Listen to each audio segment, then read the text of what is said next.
I stayed in the crib and sobbed and beat up the mattress for what felt like forever. I screamed and wailed. Sometimes I muffled, other times I screamed until my uvula rattled and shook the crib's bars. To add to the frustration, I didn't even have a stupid stuffy to take my anger out on. Lion remained in the living room where a sobbing Janet was being given pats on the back and soothing comments by her friends. I was alone. I could have, with enough effort, gotten out of the crib. The bars were tall, but I had the time, adrenaline, and a thin enough diaper so as not to encumber me too badly. I didn't though. The door was locked from the outside and the windows were far too high to attempt escape. I could have wrecked the room, likely would have gotten some pleasure in it too, but it wasn't the right move. A wrecked nursery would have done one of two things: anger the giantess even more so that she did end up spanking me, or just make her even more numb to my outrage. In my own personal fantasy, I was in a war just then. So I did the only reasonable option left to me. I cried myself out till I ran out of tears. I yelled until my breathing steadied. I let my anger and hurt harden and simmer inside me until the insides of my brain were numb. And I went quiet. I said nothing for the rest of the day. When Janet came in later to tell me that everyone else had gone home, I said nothing. When she fed me lunch in a high chair, I said nothing. When she tried to play with me, I said nothing. When she talked to me, I said nothing. I did not resist. I did not defy. I just said nothing. If she called my name, I would look at her, stare even, as an acknowledgement, but I would not speak to her. When she fed me, I opened my mouth and swallowed. Nothing more. When she offered me toys, I accepted them briefly, then put them down quietly to the side. I would hold my bladder long enough to know that I was still in control of such things, but I would not let her see me squirm. When she called me baby or herself mommy, I didn't object or blush or comment. When she changed me, I did not huff or squirm. That night I obeyed and gave her my limbs in the bathtub to cleanse and scrub as she pleased. I would give her nothing. Not my anger, nor my pain, nor my embarrassment, or exasperation. If she didn't want me, all of me, the real me, she'd get nothing. Not even rebellion. At first, it didn't work. Her own attempts were half-hearted. She'd lost that bright and shiny polish of momminess and enthusiasm. She'd lost the angry intensity too, but she wasn't nearly as into it as that morning. She was pensive, weary, maybe even afraid to engage me at that level. To be crude, it was a little like trying to masturbate out of habit or boredom. You can go through the motions all you want, but if your mind is really on something else, nothing is going to happen. Janet's mind was on something else. We'd hurt each other. I could see the cracks starting to form right around my enforced bedtime. This monitor, she told me, is a special two-way monitor. It will let me check in on you and talk back to you if you need it. If you want my attention, all you have to do is call mommy. She wanted me to call out to her. Good. The silence was starting to hurt more than my shouting. When she kissed me on the forehead, her "I love you" had an edge of doubtful hope, practically begging me to reciprocate. I stayed up late that night, staring at the baby monitor, on its own special shelf right by the changing table. I was silent. I did not call out. But I did not go to sleep. Skinner, the SLP, had told Janet that the baby monitor was educational. I waited, just in case educational meant subliminal. If it was hypnotic, I couldn't tell. Even hours later, when Janet would have most likely gone to bed, nothing came through. If it really was a two-way like Janet had claimed, she was saying anything either. My silence dragged on into the morning. Hers didn't. Breakfast was scrambled eggs. I still had to be spoon-fed via airplane, but at least it wasn't something out of a glass jar. She bobbed me on her knee and tried to get me to comment on cartoons. I remained silent and didn't react. Being dead-ass tired from not sleeping didn't help. I went through the crawling playground once, too. In this instance, bare-bones token compliance was doing more damage to her than willful disobedience. I was obeying her out of spite. Before I knew it, it was after lunch. It had been just over 24 hours since I had muttered so much as a syllable other than a burp. I sat there on the wooden deck in Janet's backyard. I stared at my green bootied feet dangling above the lawn. My legs were bare because I'd been dressed in a matching onesie that morning. Janet was attending to her garden. Apparently, she grew some of her own vegetables in her backyard as a hobby, mostly peppers. I, being an untrustworthy little, was made to wait on the safety of her deck while she checked to see how ripe this pepper, or that plant was before she picked the lot. Me. I just stared at my feet, not bored because I knew it was hurting her. I heard crinkling and for once it wasn't from me. Janet's feet crunched on drying grass and the first wave of autumn leaves. She'd stopped attending to her garden and took a knee so that she was almost at eye level with me. "Hey, Clark." I looked up at her, to acknowledge her presence. Still said nothing. "Can we talk?" My silence was permission, apparently. I stayed up late last night talking to Mrs. Both and Auntie Jessica. I listened to some podcasts and read some stuff on Parent. She stopped and tried to course correct. On being a mo, she stopped again. Even though my face was a mask of neutral anger, she could tell. I've been doing a lot of thinking. If she wanted me to ask her what about, she was in for a disappointment. I just kept passively looking at her, looking through her. "I've thought about it, and I think I know what you're going through, now." She didn't know. She didn't know me at all. Let her suffer.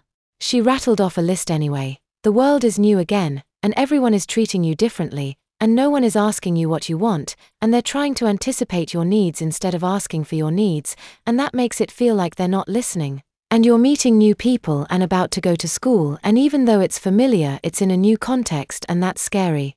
You're just really overwhelmed. Okay, maybe she had an inkling. It was still only scratching the surface, but it was close. That's what it's like being a baby, though. Never mind. Fuck her. Your emotions are too big for your body and you're just doing the best you can even though things are happening way too fast. Then she really lowered the hammer. "I forgive you for what you said yesterday. I still love you and I want to be your mommy." I did not respond. I wanted to. I wanted to yell and scream and give a repeat performance of just how wrong she was and how wrong all of this was and send her back into tears. But in this instance, she would have one. I didn't want to give her the satisfaction. I didn't want her to hate me, I wanted her to feel guilty. Then the giantess sucker punched me. And I'm sorry too. Something must have shown on my face. My eyebrows must have raised, or maybe I blinked funny. Maybe some kind of other tell. But something changed in Janet just there. "I know I've been kind of crazy lately," she said, still looking me in the eye. "And that's not your fault, it's mine. I should have told you. I should have listened. But I was so excited to be a mommy to someone, that I went overboard." I sat up a little straighter, crossed my arms. Still said nothing, though. Let her talk and make her own rope to hang herself with. Still on one knee she began to confess. "I should have asked about taking you to most of those places. We could have put off the salon and the doctor." I forced my face to go placid again. Put off but not avoid. Still having my old life and adulthood literally stripped away from me was a necessity that I got no say in the matter. Seeing my displeasure, she pushed through. "I should have told you about the shower, and my friend Jessica. That was a slight improvement.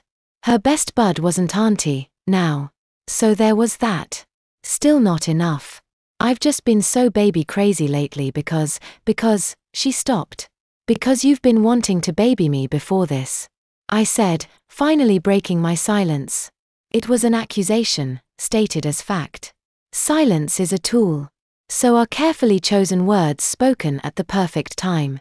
It worked better than I could have planned. Better than even I had wanted it to. Janet stood up, sat down beside me on the deck, and leaned forward, her elbows resting on her knees. I looked at her. But she didn't look at me. Her head was staring back at her garden, her jaw wiggling as she worked up the courage to say, "Yes." My voice didn't utter the word "what," but my mouth surely went through the motions. Over and over again, not even whispering, my mouth went "what? What? What? What?" I felt a buzzing in my brain, a surge as my heart skipped a beat, and a kind of sad terror. I'd wanted to be right, but I felt awful hearing that I was. I felt betrayed. I drew my arms in up to my chest in tiny balled fists. I leaned slightly away. My eyes squinted and my mouth twisted. I was afraid. Not afraid of being hit or spanked. I was afraid of listening to what I was about to hear. Even so, like a fish gasping for breath, my lips kept forming the word, "What?" over and over and over again. "It didn't start that way at first," Janet continued. "When I got pulled to watch your class, I was just doing my job." Her voice was far away. She was in her own head as much as mine. I admit I was kind of curious. Everybody knows about the little teacher, even if we don't say more than hello to you. I wasn't hearing this. I wasn't hearing this. Neither was she. Janet was reliving it. Then, I talked to Tracy and heard how she adored you, and saw how well behaved your class was, and I thought, hey, maybe I should give this guy a chance. Do him a favor. Let him teach some older kids for a change of pace. I kind of felt sorry for you. My frown deepened. Everyone knows that you're there as a token, and given an easy classroom with no real significance, but those math scribbles showed you had some chops. My mouth stopped working.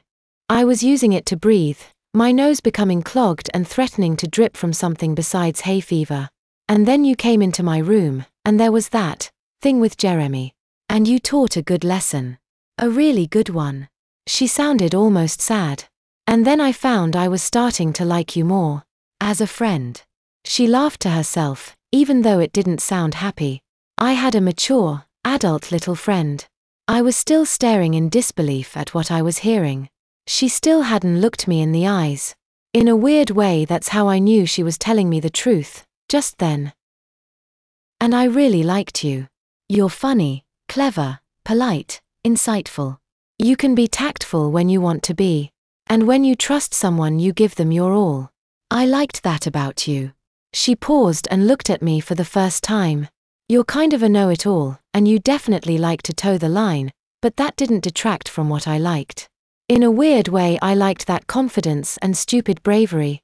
She looked away again. But it wasn't until we were all grading those essays. When I saw you cry and break down like that, right there in the middle of my room, that's when I started feeling things. Even with your suit and your goatee, I just wanted to pull you into my lap and cuddle you and tell you that everything was going to be okay. Her voice got tight for a second before regaining control. That's when I started to cosset. On you. So yeah, Clark. I was cosseting on you. There was that word again. I'd heard it twice yesterday, but still had no idea what it meant. The hell does cosset mean? Even though, or maybe because I had barely talked, my voice came out dry and cracked like the leaves that had just barely started to fall. I saw a blush rise up in Janet's cheeks. Cosset is the word we use for that feeling an Amazon gets when they see a little and they want to take care of them. Mommy or daddy them. It's kind of like a crush, I guess. My captor looked back to me and saw the building storm behind my eyes. I knew it. I fucking knew it. Did you poison me? Did you do this to me so that you could take me away from my job and wife? Ruin my life? This time, her eyes widened and she looked hurt. What? No. Clark, don't be ridiculous. I would never. I let more silence bore into her.